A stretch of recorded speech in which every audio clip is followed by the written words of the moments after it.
Going live, and we are live. Hello, hello, everybody. Welcome back to another live. It's great to be hanging with you guys today on this beautiful Monday. Today, I thought that we'd do things a little bit differently. We're going to be starting at the top of the hour with a little bit of information on what you guys were requesting the most, which is acting techniques. A couple of different acting techniques that I utilize whenever it comes to getting into a character, going into a role, or just being able to play more into the actual character themselves. What do I do in order to get ready and things that you should look out for?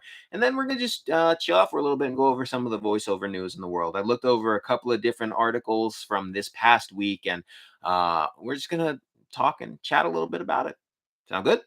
Okay, let's hop in. So, when it comes to acting techniques, this was the biggest thing. I put out a poll in the community. If you're not a community member, go ahead and subscribe to the channel. That way you can actually join the community, give your opinion and feedback on different videos that are going to be created or different topics that we're going to be covering on these live.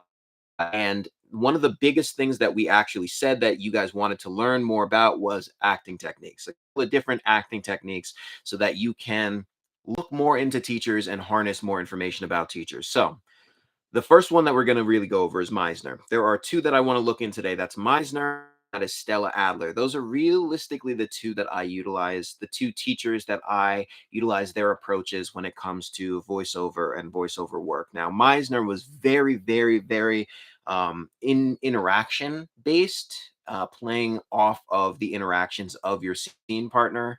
And Stella Adler was very character based, figuring out and deep diving into the actual character. Now, let's start this at the top.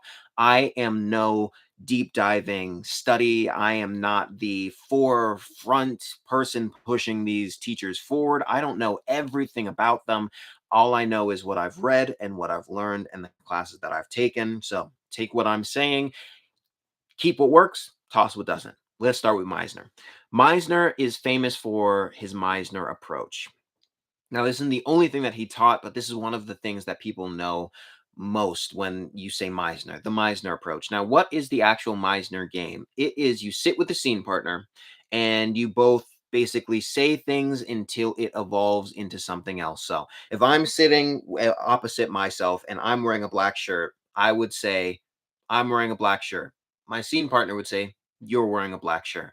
And we're not trying to act this. We're not trying to say it in a goofy way, in an engaging way. We're just openly saying things that are obvious. So I'm wearing a black shirt. You're wearing a black shirt. I'm wearing a black shirt. You're wearing a black shirt. I'm wearing a black shirt. You're wearing a black shirt. And one of us might start smiling, which is a genuine thing that happens. So I might say, I'm wearing a black shirt. And you might say, You're smiling. I'm smiling. You're smiling. I'm smiling. And it would continue. And the interactions will be based on genuine things that are playing off of each other. Now, this is the thing that is the most important, the aspect of playing off of the moment. You're not just saying the words because of the fact the words are on the page for you to say after your scene partner says something in a response to something that's actually happening and something that's actually going on that your scene partner is conveying in front of you. That is one of the most important aspects of the Meisner exercise, this playing off of each other and being real in the moment. Now, how does this transition to voiceover? It doesn't transition to voiceover the easiest because, of course, we're typically in a booth by ourselves alone, just chilling, talking in front of a microphone. But one of the ways that I utilize this is typically before going into an actual scene, I read down the entirety of the script and I create little worlds for myself. I figure out what is happening in the scene, how am I feeling, how's my partner feeling, and I will actually say in practice, not in front of the mic, I will actually say, or maybe I'll have my fiance say sometimes, the actual lines of the other character so that I can start to figure out how I am interacting with this character in the same way, kind of using this Meisner exercise. So they say something, and my response isn't just a response based solely on the fact that it's my turn to say this line. It's based on how they're saying it in the actual moment. So things are true and things are pure and things don't sound like they're coming from a canned response. You don't want to sound like you're acting. It's a strange thing. When I first got into being an actor, one of the biggest things that I thought was, "Oh, I know how to act. It's pretending to be a character, bringing this scene to life, all of this stuff." But it's very interesting. One of the biggest things in today's landscape, or I guess market, is acting like you're not acting. They don't want you to be acting with a capital A as it is. They want you to be acting with a lowercase a. So just being a normal person, just regular conversation. They don't want it to be like, okay, this is what we're doing right now. We're just chatting. We're having a conversation. They just want it to be just casual, And casual doesn't mean laissez-faire and just laid back all the time. You can casually be angry, which is just the actual emotion of angry without trying to play it up to the nth degree. They just want things to be realistic. And practicing this Meisner approach of listening and responding to your partner, to what the actual other character says, is vital for that. So that's typically the Meisner approach. Now, let's talk a little bit about Stella Adler. Stella Adler is a very, very interesting because she has one of the approaches that can work the most for voiceover work. Stella Adler was very, very, very character driven and very, very, very character. She thought about the characters the most. They had their own life cycle. When you're playing a character, you're not just bringing an imaginary thing to life. When you're playing a character, every single character that you play is a biography. You are actually living the life of someone who actually existed, irregardless if this is animation, anime, a cartoon, even though they're not real, you have to make them exist so that they become real and that you become real when you're playing the character. Now, this can be doing deep dives into things like the character's backstory. How do they walk? How do they dress? How do they speak? What do they actually want? What is their overarching moments? And what are they doing in order to get there? So, for example, if my overarching goal in a story or in a movie or in a narrative project was to survive, I might be doing little things in order to get to the actual survival point. So maybe I need to get some water, then I need to get some food, then I need to find a key in order to unlock a locked door. All of these little things get to the overarching point of me surviving. And if the point of me surviving is the end goal, I need to figure out what I'm going to actually be doing in order to get there. Now, a billion different things that you can do in order to get a cup of water. You can ask somebody. You can angrily get a cup of water because you're thirsty and you're groggy. You can sneak a cup of water. There are a billion different ways and approaches and things that you can do, but they all need to be grounded in that actual character. I'll give you guys a great example of this.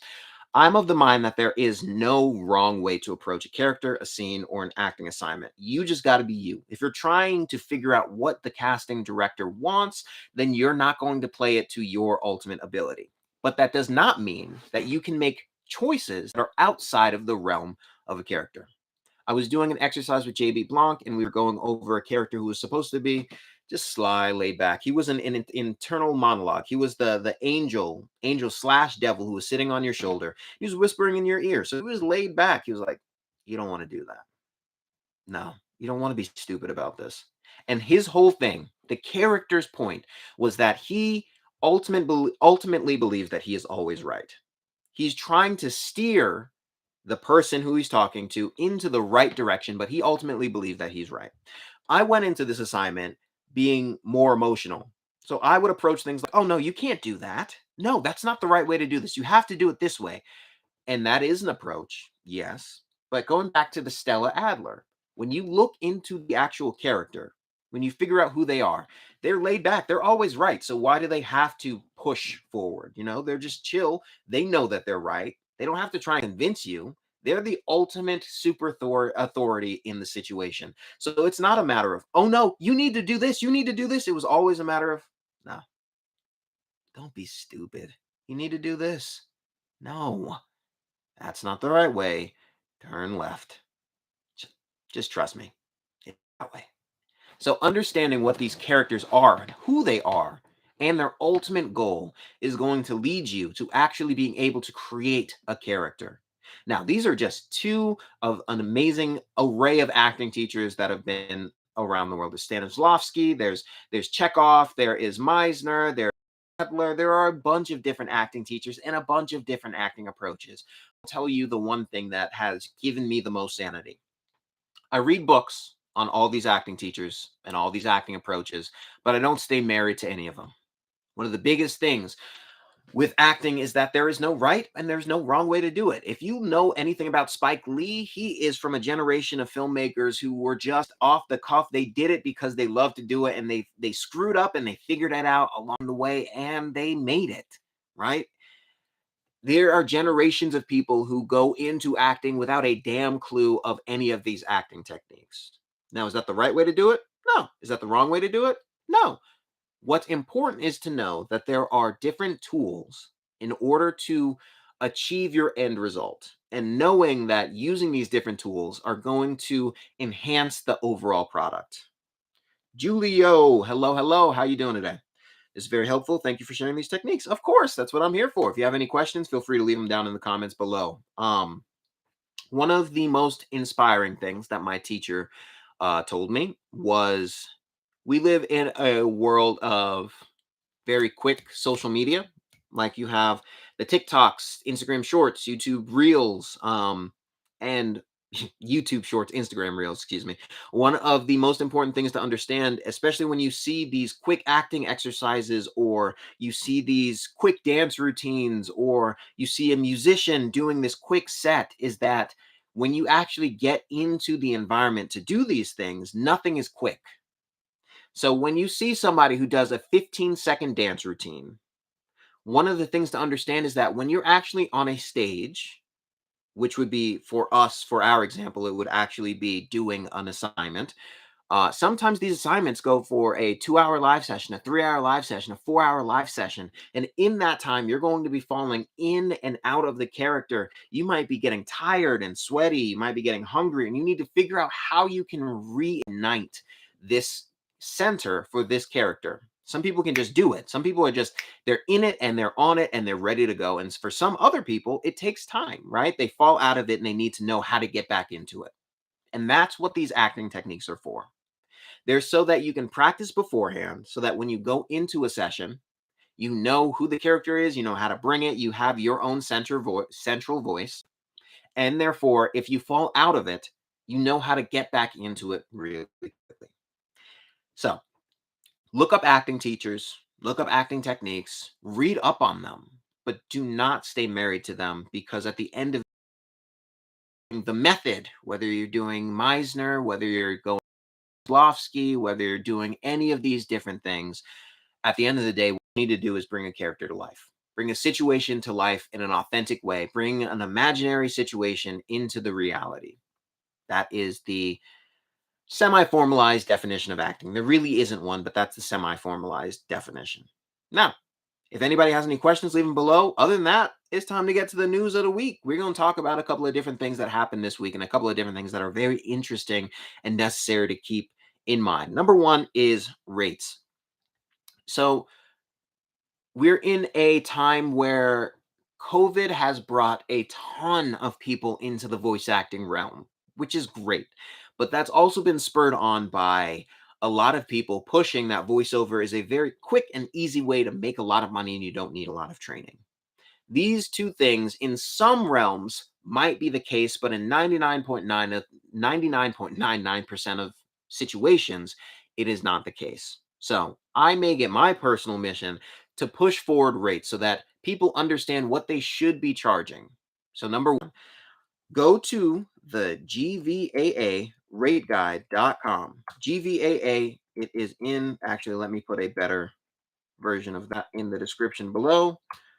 There we go. For anyone who doesn't know, the GVAA is a rate guide that basically goes over the fundamental rates of the voiceover industry. And one of the most important things, if you are fresh out of school, you have training, whether you're fresh out of school, if you have training, if you have the you have the know-how, you can charge professional standard rates. As these companies have a budget set aside for you to charge professional standard rates. And professional standard rates, go to the GVAA rate guide. That is the one that you should be looking up, because that is the one that is actually taken from market research in our industry.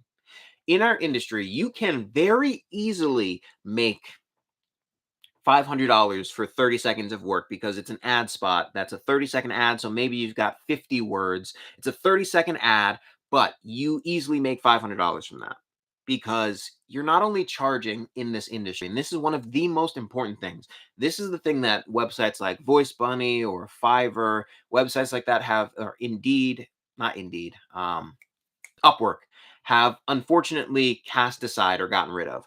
When you charge for voiceover work, you're not only charging for you doing the job, you're also charging the customer for the license that they're going to use. And you charge them for multiple different licenses. So, for example, let's say I get a gig and they say, "What's your rate?" My rate might be, in order for me to do this job, it costs $125. And maybe I've gotten that from a combination of, oh, this is how much my microphone costs, this is how much my computer costs, this is how much this workshop costs, my studio costs. I'm going to divide that by the return of an investment time I want to make. Yes, you can do it that way. So let's just say $125 for me to even get into my booth. It's going to cost that. So a lot of people would think, okay, 125 bucks. I just made 125 bucks. But no, you also charge for whatever licensing the customer needs. So let's say they want to run this ad for 13 weeks and they want it to be a nationwide ad and they want it to be for both TV and radio.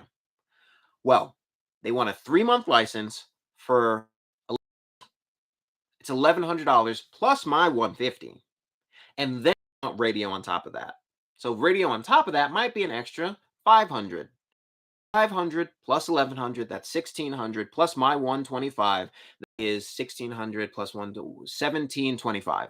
That's a 1725 gig, not $125. And that's one of the things that we lose through Upwork and through Fiverr. The fact that you're supposed to be charging licensing for this as well.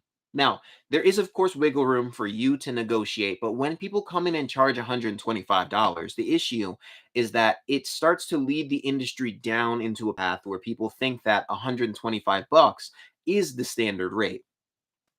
One of the biggest things is, if this is going for an indie project, an indie publisher, a small business, that's different.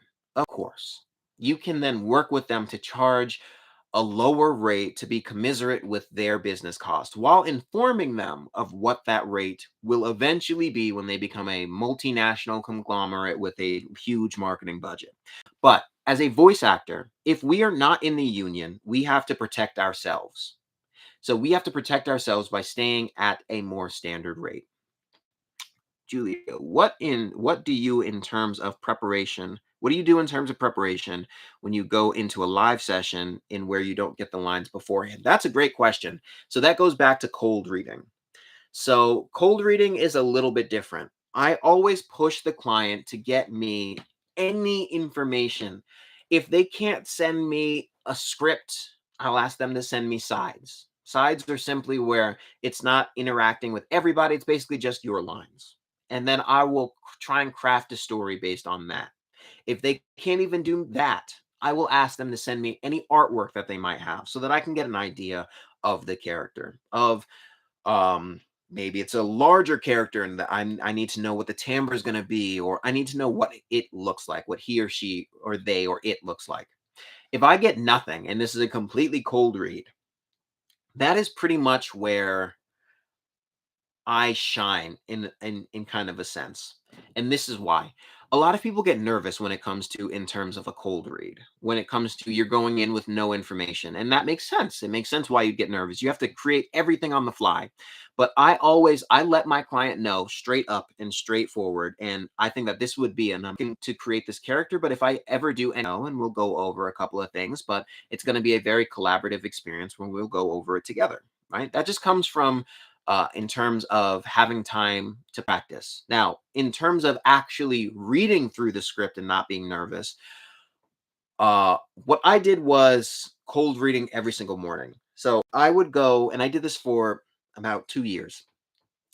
Go and pick up a book, random book, completely random. Take it off the shelf, flip to a random page, take out your voice recorder app, and just start reading. Start reading for 5, 10 minutes. And what you need to do is read so that you can begin to understand timbre and flow before you actually see what the context is, if that makes any sense. You need to be reading so that you make choices before you actually start to get an idea of what the situation might be. So imagine what might be happening before you even know the full context. That's really what I started to do. And then, other than that, I tell this story all the time. When I became a voice actor about 3 years ago, I was complete shit at reading. I could not read out loud, essentially. Whenever my fiance wanted me to read a book, I would read out loud and make at least 20 errors per page. Like I would stumble, I would falter, I would pause, it was bad. So it's literally just takes reading out loud every single day so that you start to be able to connect full sentences and full words and start to be able to read ahead. Now, this is one, it's not really a secret. This is one technique that just comes with time. And it's one that I urge you to practice because this is one of the most beneficial things that I've really learned how to do.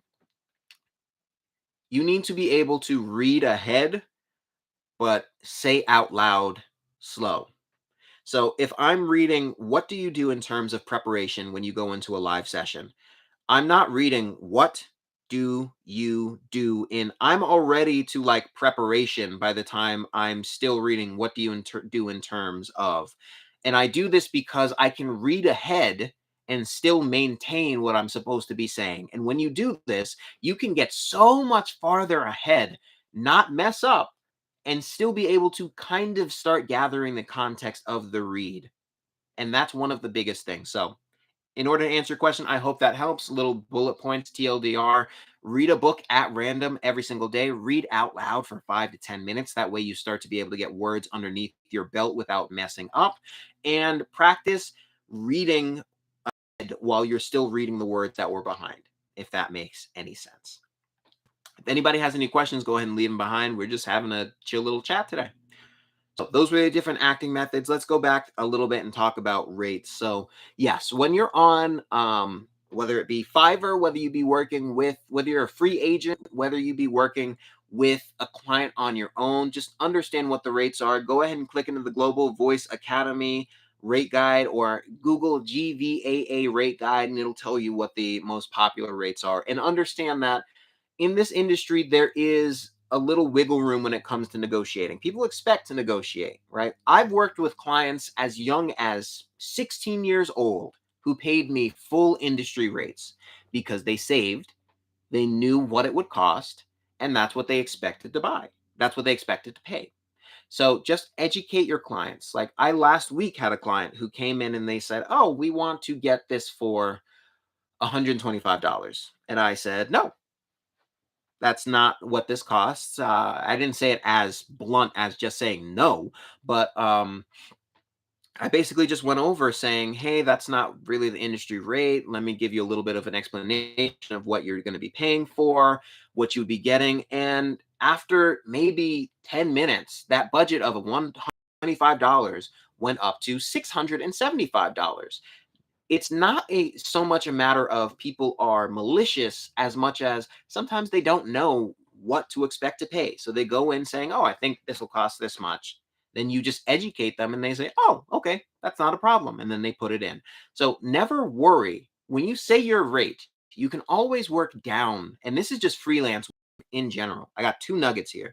When you say your rate, you can always work down from your rate. If this will be $700 and they say I only have 125, you can always come down and negotiate down. So you can say things like, "Okay, so maybe it's 125, but we're going to do non-broadcast, so you can't run it against an ad, but you can publish it on YouTube and you can publish it on social media, so that way an unpaid capacity, so that way maybe it's going to still get eyeballs."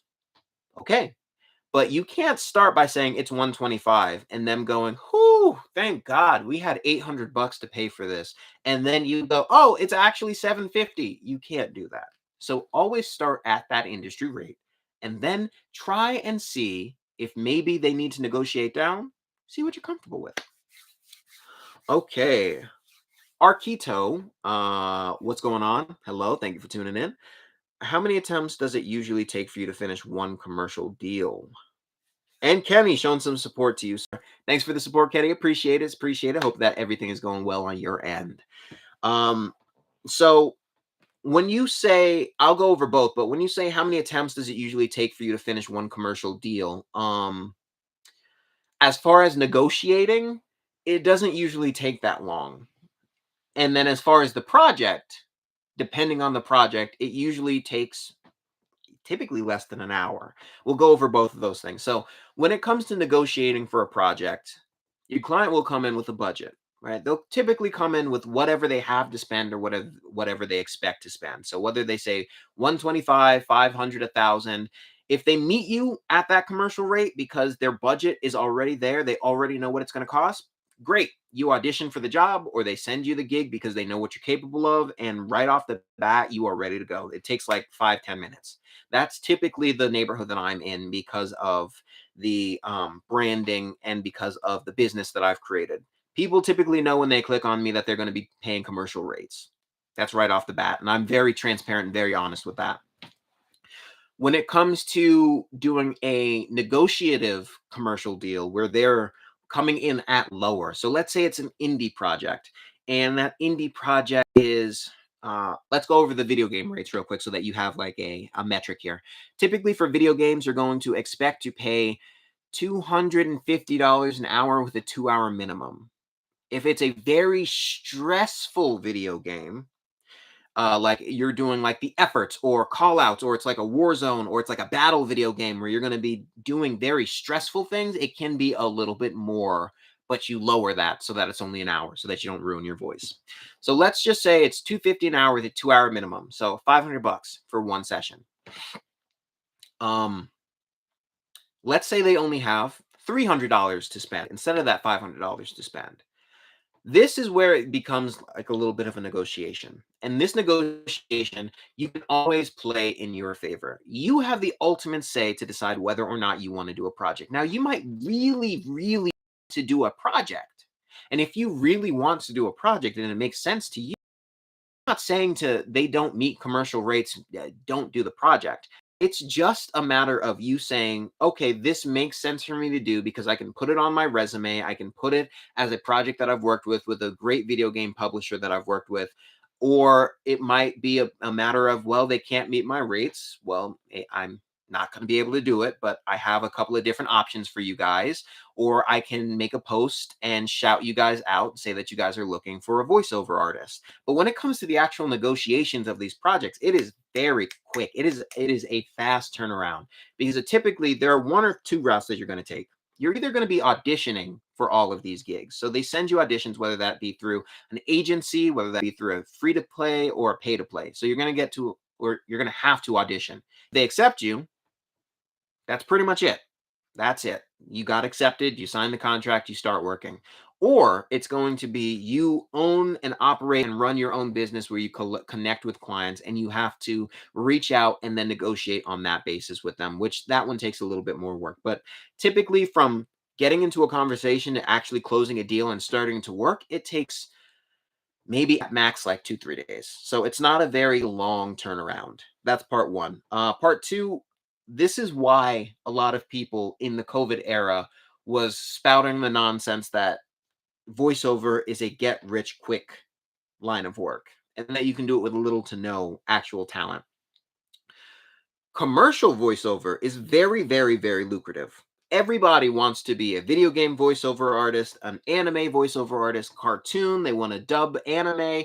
And those are great, very good things. That's my thing. I want to dub anime. I would love to be in animation. Sign me up to be a part of the Spider Man Into the Spider Verse cast. I would love to do it. But here's the thing, it doesn't pay all that well. Commercials pay amazingly. What I was giving the example earlier of making $1,700 for 30 minutes to an hour of work, that's not nonsense. That is it's not very common, but it is sort of common. On average, I make about, I would say, $400 to $500 for commercial voiceover work, and they typically take me about an hour, maybe 2 hours to do, depending on the project. So it's like $500 an hour, but that took 3 years to actually be able to do.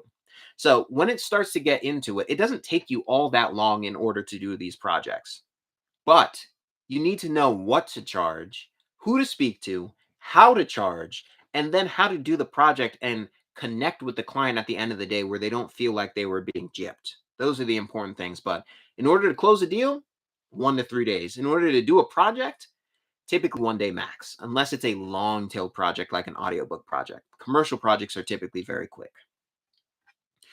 All right, 7 people out there. I'm doing just a chat. We're 30 minutes in, so we got about like 15, 20 minutes left. If anybody has any questions, go ahead and leave them in the comments below. We're just chatting today and doing a little bit of voiceover news of the week.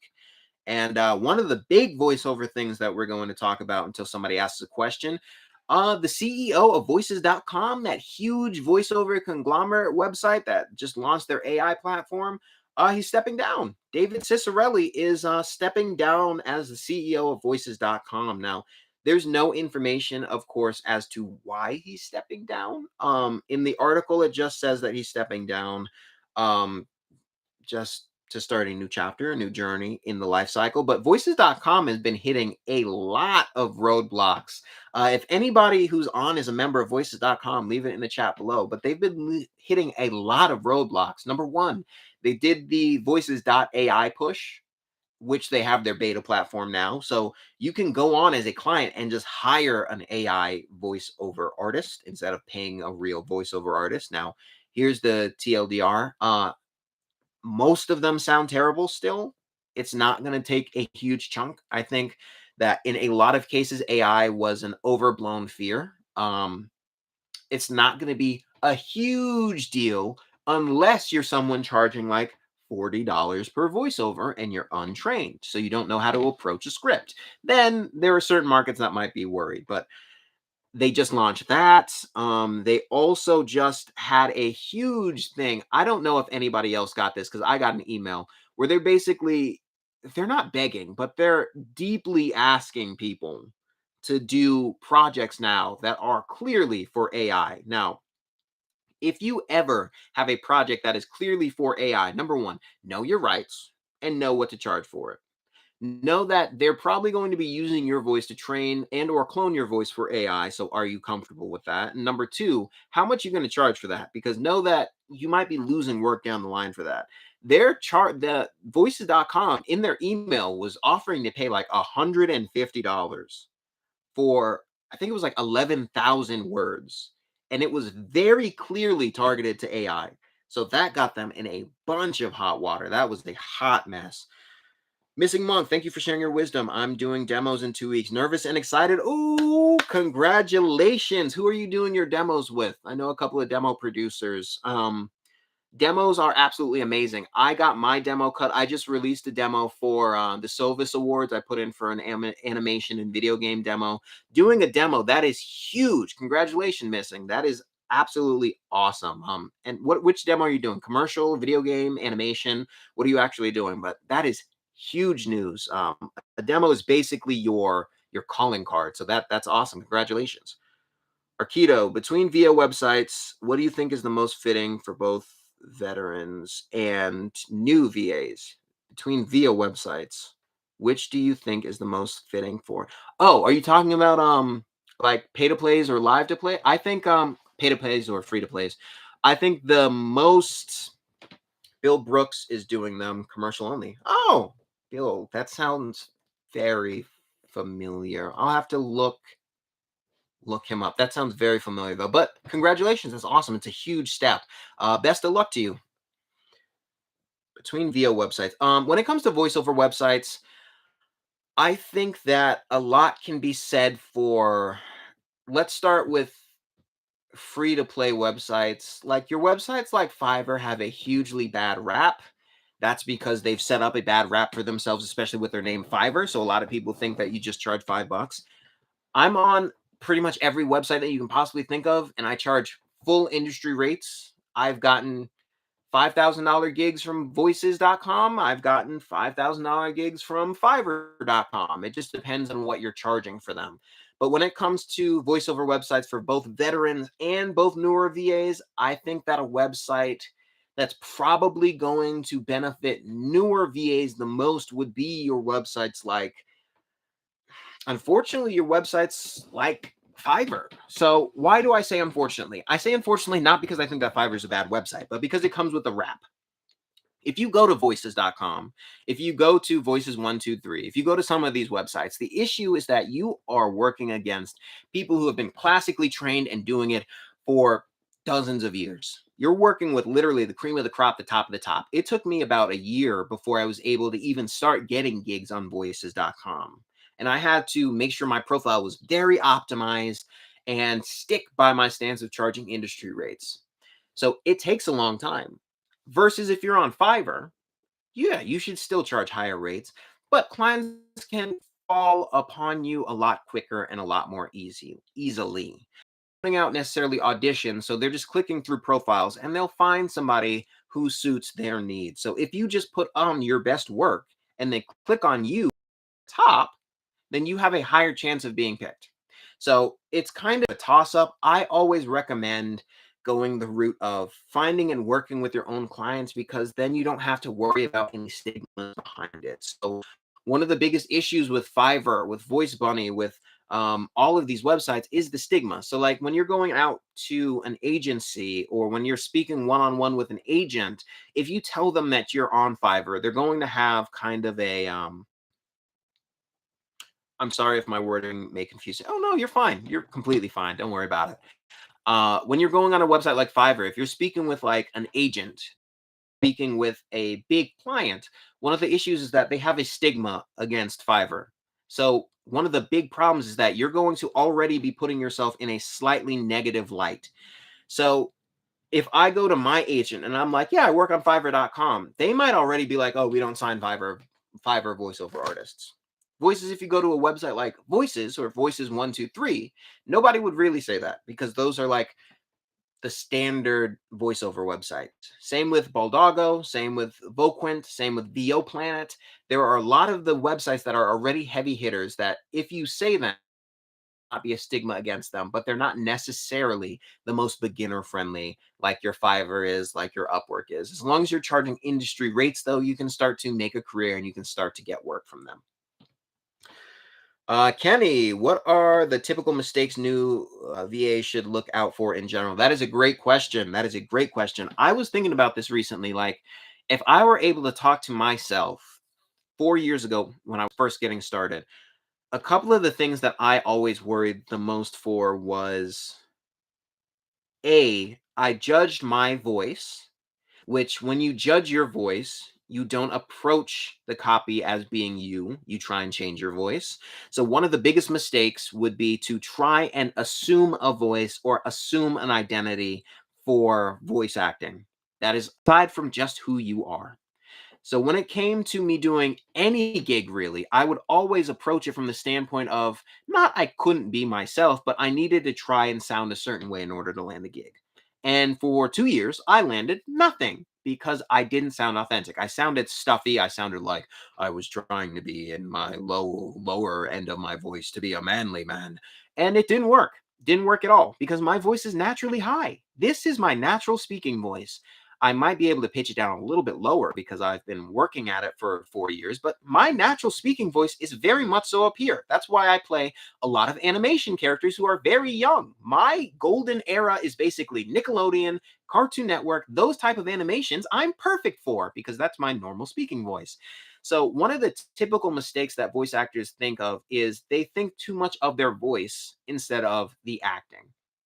No matter what type of voice you have, you can land a lot of gigs, whether that be commercial gigs, whether that be video games, whether that be animation, if you just know how to act with whatever voice you have. That is the most important part. So, can you pick up a script, digest it, and understand what is the end point that you are trying to convey with the script? And that's not only in commercial, that's not only in character work, it's also in commercials. It's not only in video games and character work, excuse me. It's also in commercials. So one of the biggest problems that I see of people who I speak with is like you get like an ad from McAfee, internet security, and you're reading through the ad, and I ask them, "What are you trying to convey?" And they say, "Well, I'm trying to sell internet security." No, you're not. You're not trying to sell a service. You're trying to pitch the idea of the service. So instead of trying to sell internet security, which just makes you read off of the page because that's all you need to do. You're trying to sell the service of being secure online. You want to convey the message of having a safe time surfing these websites. And how are you going to be able to do that? Well, you can do that with McAfee security. You can do that by understanding that the online surface is a dangerous place. Okay, I'm just going to reason with you. It is dangerous being online between hackers, people trying to steal your information, people trying to just steal your identity. You just want to go online and watch YouTube. So you need an internet security provider, and McAfee can be the answer. It's not just you reading McAfee to try and sell it. You're trying to sell the idea of internet safety. Long story short, one of the biggest mistakes that I would try and convey to myself is voice out of the equation and learn more about the acting. What are you trying to convey? Going to do that with whatever voice you have. Not how are you going to change your voice because that is acting. Because 9 times out of 10, you can land the job with whatever voice you have. Let's see. Missing. So base the voice on emotion instead of sound. It's not even basing your voice on the emotion. Be able to convey the underlying point of the script with whatever voice you have. So, yes, for certain character roles, the character dictates that you have a different voice, stereotypically. If I'm playing a small grasshopper, I'm going to have a very tiny voice with my small grasshopper. But that doesn't mean that that voice is the entirety of the character. I still need to understand what the character wants. I still need to be able to act in that voice. And the issue is that we put on a voice without learning how to actually be in that voice. You've been talking in your actual speaking voice for your entire life. So therefore, you understand how to completely flex the complete emotional range of that voice from top to bottom. So you know how to do that. If you assume a voice just for voice acting, you don't know how to flex that voice. You don't know how to flex that range. You don't know how to actually use that range in an emotional way that gets you all the way through the character. That's why acting is the most important. Learn to act on your voice. Then you can learn how to act on any voice you want. It's basically akin to you need to learn one language before you go into launching into learning all of them. If you want to learn Japanese and then move on to, okay, now I want to learn Chinese. Okay, now I want to learn Korean. Don't just say, okay, I want to learn Japanese, Chinese, and Korean all at the same time. You need to learn how to do one and then start moving on. Yeah, basically your natural voice. I have a higher voice too, and every time I land a role is when I'm just being me, especially when the main character is young or female and the author wants an anime style voice. That's exactly what I'm saying, Nick. You're preaching to the choir here. Originally started voice acting trying to be like lower and puff or trying to be laid back and chill. And now I can land those roles because I learned how to speak with my natural voice. And I always was wanting to be like more of an anime protagonist anyway, and my voice can slur towards more feminine, so I do get female roles from time to time. Um, but one of the biggest things is just learning it. It's your voice. You need to know how to be okay with your voice. I see still to this day, so many famous voice actors are like, yeah, no, every time I hear my voice, it makes me break out in hives. I get so sick of it. I'm so tired. I hate the sound of my own voice. This is your instrument. For all of you out there, this is your instrument. What's up, Kelsey? Hey, how are you? Hope that everything's going well. Hope you're having a good morning too. But this is your voice. You need to rock with it. Like, one of the things that I love my mentor for, Lisa Lee, I will say changed my life. I love Lisa. Um, when I got in, I was originally Jay the VA. Originally Jay the VA because that was like my pseudonym. My nickname is Jay. I'm cool. I'm laid back. And when I got into my first class with her, she was like, "What's up with Jay the VA?" So I gave her my backstory. I'm like, "Oh, that's just my nickname, just my laid back name. My name is kind of confusing to say. It's not confusing to say at all, but a lot of people have a hard time with it. So I just go by Jay." And she was literally like this, bless her heart. She was literally like, "Nah, nah, fuck that. That makes no sense. That's ridiculous. You should be you. You should fall in love with being you because it is you that is actually going to sell your service of being your own voice. You need to be comfortable with being you and comfortable with your voice before you can even start to sell your services as a voice actor. I also had an author tell me that I sounded like Goku recently, and probably the best. Now that would be a compliment. Throw back, God, Dragon Ball Z, Dragon Ball, all of them were my comfort growing up. Like that was my Saturday. What were they on? Saturday night watching on Toonami every single week. I was tuned into that. You're a lawyer. Oh, hey, what's going on? What's going on, lawyer? I feel like since I'm pre-website and pre-demo, I have some samples that websites are my best bet to start getting work, but I'm not interested in pay-to-play sites. Any advice on non-Fiverr or Upwork sites? Um, that's a great question. That's an absolutely amazing question. So, one of the best things that you can do now, this is I'll give you the shortened version of this. I was before a voice actor, a production studio. I did photography, I did videography, I did the whole nine yards. I was a musician. I was pretty much everything. I'm the jack of all trades.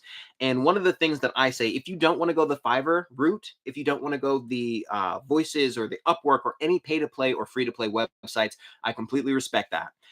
Having samples is going to be one of your biggest benefits. And then understanding how to reach out and connect with clients. So this is going on to LinkedIn. This might be using paid ads on Facebook or LinkedIn ads because a lot of your clients are actually on LinkedIn. Understanding social media websites and understanding where rosters. Casting directors and businesses are two completely.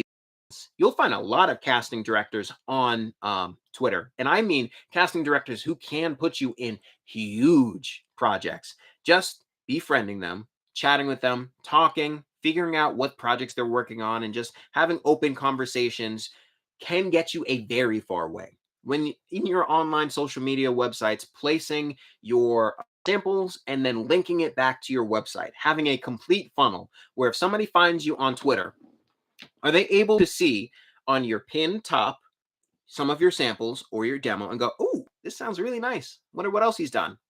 Let me look in your bio." Are they able to find your website and go, "Oh, okay, cool. Click on the website." Further down the funnel, are they able from there to go to your website and see, "Oh, okay, cool. So this is some of his samples, and this is his resume, and this is a headshot. Okay, cool. No, these samples are nice. I see the resume of who you've worked with. I like this. Let me go ahead and reach out and have a further conversation." That is kind of the funnel that you have to set up, and you have to do this on multiple social media websites. That's typically what I do. Now, second to that is signing up for rosters. A lot of people like Sarah Sikora or Jennifer Bianco, I always feel like I say her name wrong. Bianco or Bianca? Jennifer. Let me get this right because she is huge and I want to provide that respect. Bianco voiceover. Jennifer Schaefer,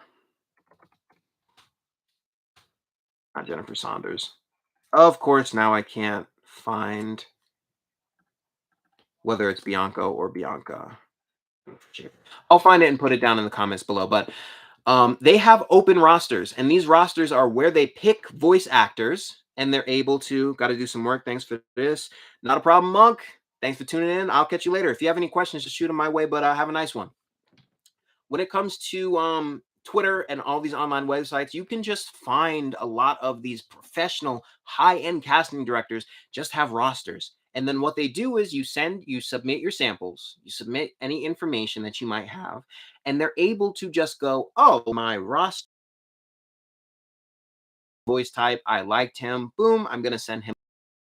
That is all that it takes. You don't have to even go through Fiverr. You don't have to have your own agent. You can just sign up for these rosters. Rosters are a game changer. And like I said, you can find casting directors on Twitter and then see if they have a roster that is available for you to sign up for. And if not, just follow them, turn on your notifications so that you can see when they post, because a lot of the time, maybe every couple of months, they open up their rosters for you to see.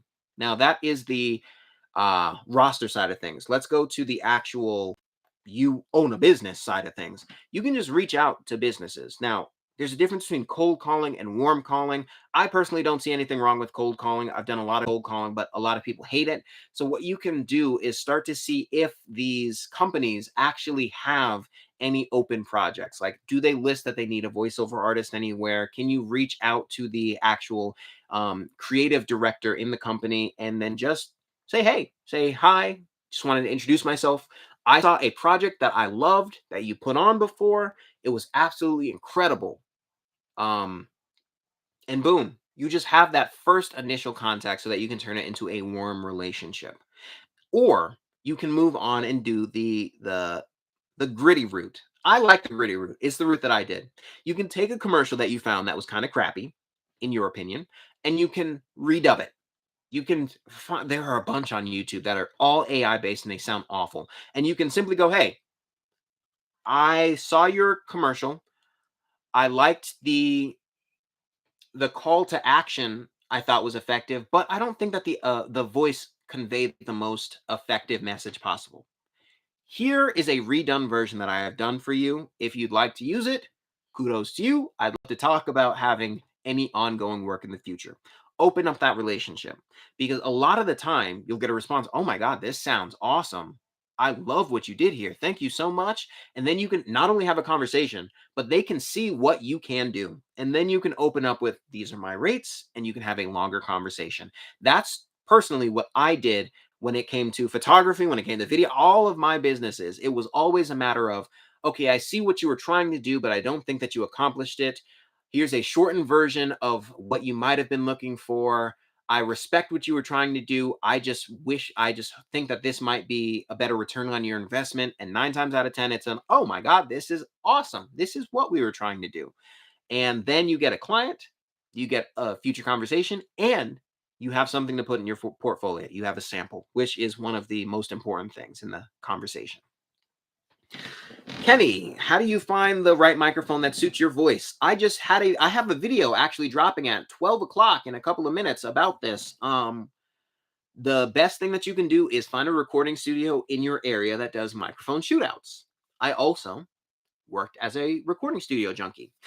Um, a lot of studios will have a full cabinet of microphones. I'm talking everything you could possibly think of.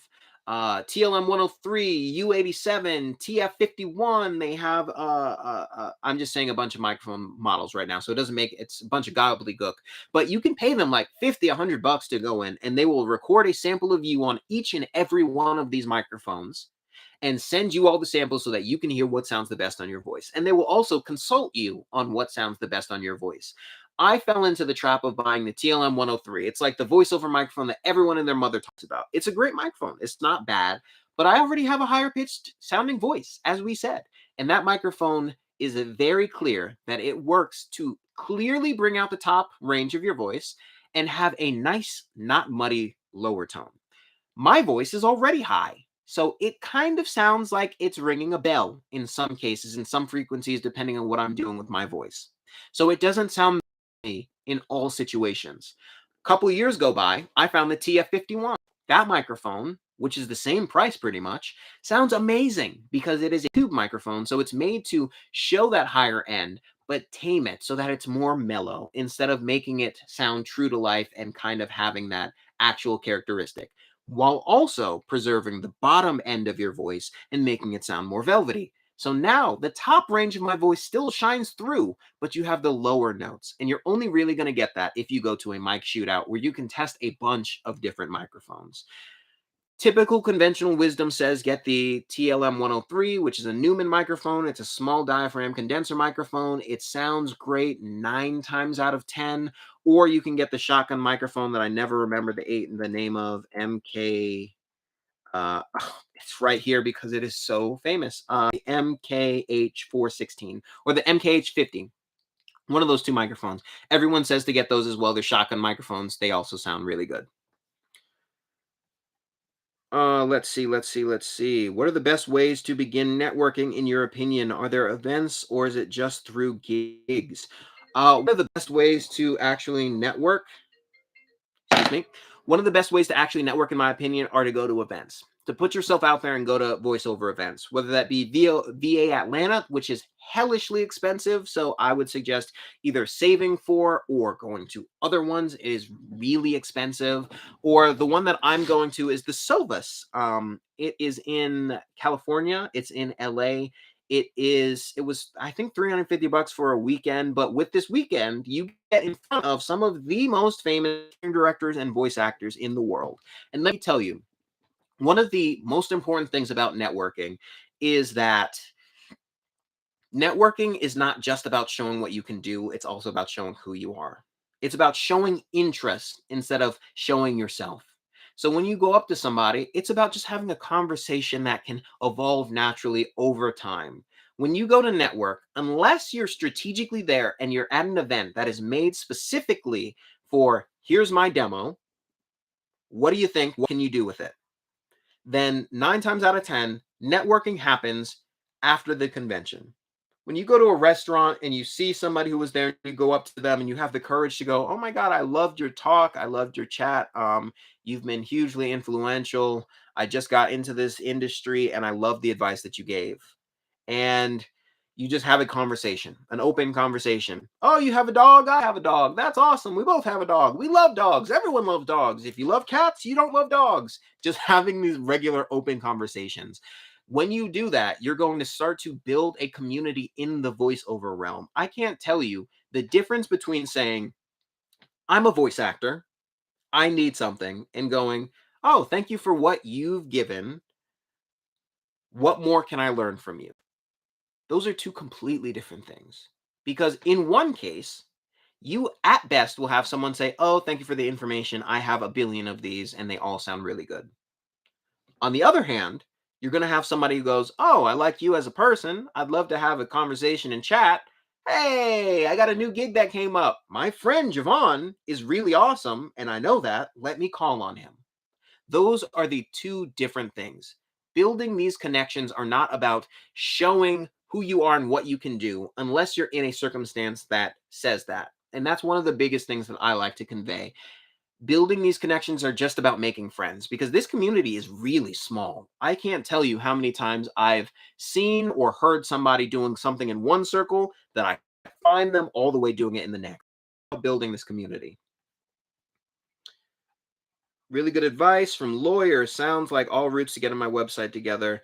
Yeah, so pretty much if you're not going to want to go the pay to play route or the free to play, it's going to be about having some place where you can direct people.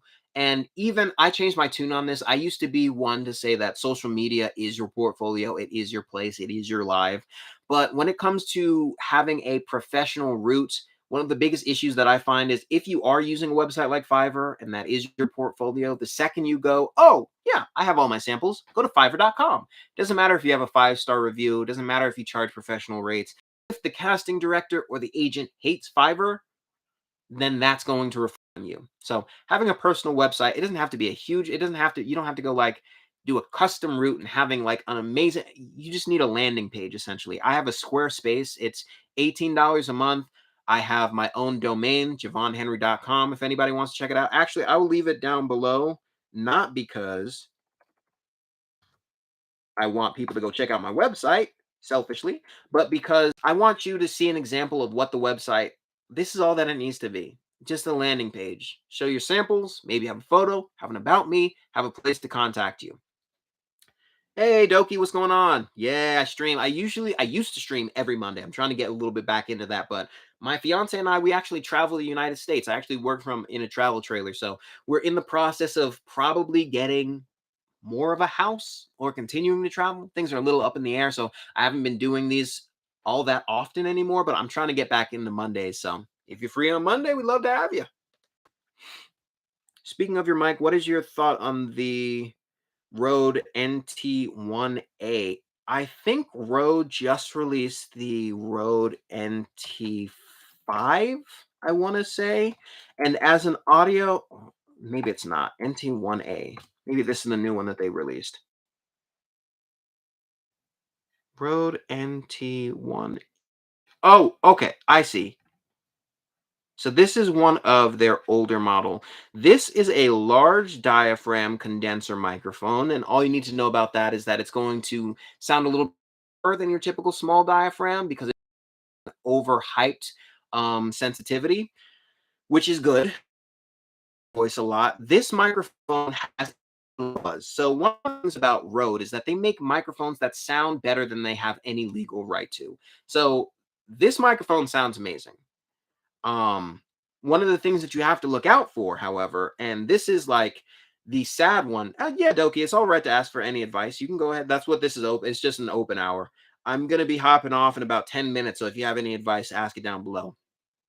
Um, One of the big things to look out for is when you get farther into your voiceover career, especially when you're working with some clients, newer clients, they're going to want to look for household names when it comes to the equipment that you're using. It's a sad reality of this environment. A lot of the time you're shooting or you're using stuff just because of the name of that stuff.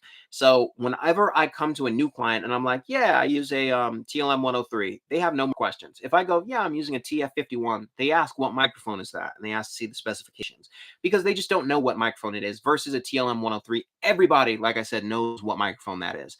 But if you're just using the NT1A, excuse me, a lot of people use that microphone. It sounds, like I said, better than it has any right or reason to. I know that Rode just released an updated version, NT mics. They just released an updated version that has built in 32-bit float, which is absolutely incredible. Like I said, they release microphones that have no reason to sound this good, but they really do. So I would say that it probably wouldn't be the worst purchase, especially if it's a microphone that's just to get you started. One of the big contentions is a USB microphone versus an XLR microphone. I think that it's overplayed. I would recommend you get an XLR microphone just because it's going to remove any more questions. It's going to be a little bit more expensive because you can't plug it in. You also need an audio interface, which is a whole nother road. But Rode microphones in general, I've been using them. I'm shooting on a Rode microphone right now. Like the microphone that you're listening to is a Rode microphone plugged into my computer. Probably sounds pretty fine because they make amazing microphones. So I wouldn't have any reservation against that. All right. Doki, walk-in closets, which is how most recommend. Love that question. Great question to end on. Um, I went to school for audio engineering, and in that class that I took, there was an amazing class on how to become an acoustician. So we went over a lot of acoustic treatments and a lot of soundproofing treatments. And I know that my life sounds made up because I do way too much stuff, but that's just what I've been in love with doing, way too much stuff. Like I said, I'm the jack of too many things. When it comes to soundproofing, the most important thing to know is that there's a clear difference between soundproofing and sound treatment. Soundproofing is extremely expensive, and it typically takes actual modification of your current environment. And if you're in a quiet environment anyway, you don't need to soundproof. So when we're talking about soundproofing, we're talking about oh God, why can't I remember the name of it? Walls. I don't remember the name of the actual walls right. Insulation, having mass loaded vinyl, having a resilient channel so that you can actually lift the wall off of the stud so that it's not actually reverberating through. So when it comes to soundproofing, I only recommend that for if you're doing like an actual commercial grade project. But sound treatment, now that is very simple to do. When it comes to sound treatment, the only thing that you really need to understand is that sound works essentially as a bouncy ball. If you were to throw a bouncy ball, it would bounce all the way around until it runs out of energy and go to rest. Sound is exactly the same way. If you scream, that sound wave is going to bounce off the surface and it's effectively going to bounce everywhere until it runs out of energy. That's why you have echo. It's essentially boom, your sound waves are bouncing back. Or if you have room tone, it is because your sound waves are back bouncing and they go back into your microphone. So you have that roomier sound because you're in a larger room. There are very easy ways that you can get rid of this. If you can tell, this is kind of my jam. There are very easy ways that you can get rid of this. Having softer things around you and your microphone, that's the number one thing. So a lot of people point to you can just go on Amazon and buy those sound foam. I recommend against that because typically what you're going to get is like 1 inch foam, and that 1 inch foam sounds pretty bad because it's not actually thick enough to stop those sound waves from bouncing through and bouncing back out. So if you're going to go the route of foam, which I have, my whole entire office, which I'm not recording in today, of course, is covered with 4 inch thick foam. This stuff will kill every single reverberant in the room. So just having foam that's thick enough. I recommend getting 3-inch thick. If you can, get 4-inch thick, and then you shouldn't have to worry about anything. On your floor, if you have a hard surface floor, I recommend just getting a carpet. It can be a high pile carpet or a low pile carpet. They're both going to help. Once again, the more dense it is, the better, because sound waves are very bouncy and they're very tricky. They ride on the air so that they can get through pretty much any hard surface that you have. And when it comes to your ceiling, I recommend also doing the same thing. Your ceiling's a little bit easier. If you have ceilings that are about, I forget what it was, like 7 or 8 foot ceilings, then you shouldn't really have to worry about it, because by the time your voice gets into the microphone, the sound waves are going to have died down enough where they're not really going to be able to affect the tone too much. Like, if you really want to get into the nitty gritty, you don't have to cover your entire environment in foam. You can strategically do it so that you know your sound waves are going to bounce around and it's going to hit each of those surfaces. You don't have to cover your entire surface in foam. Typically, voice actors do it because it's a lot easier, but it ends up being more expensive. But yeah, it's just about getting soft surfaces all around you. Now, the other thing that you can do if you don't have a walk-in closet is you can build a PVC booth. This is typically what a lot of other professional voice actors do. All of these things, professional voice actors who make a full-time living do. And that's, go to Home Depot, buy PVC pipe, buy the connector so that you can build it into a giant rectangle that goes around you, throw moving blankets over the top of it, and you're good to go. If you do that, 9 times out of 10, you're not going to have any problems. The moving blankets have to be the actual heavy ones, though. Keep that in mind. It can't be the thin ones, because you're still going to have the same problem. Once you speak, your sound waves are going to go through the blankets and then back through the blankets, and you're still going to get the same room tone. So they have to be the thick blankets. But building a PVC pipe room is still something that a lot of professional voiceover artists do to this very day. So I hope that answered your question. And yeah, I'm on live pretty much on Mondays of what I'm going to shoot for. Thank you guys so much for tuning in. I have to go and do auditions. This was absolutely amazing. I love spending time with you guys as per usual. And I'll catch you guys in the next video. Stay creative. I have a video dropping today at like 12, so in 30 minutes, about microphones. If anybody's interested in hearing the story of how a microphone almost bankrupted me, it'll be live at 12. Thank you guys.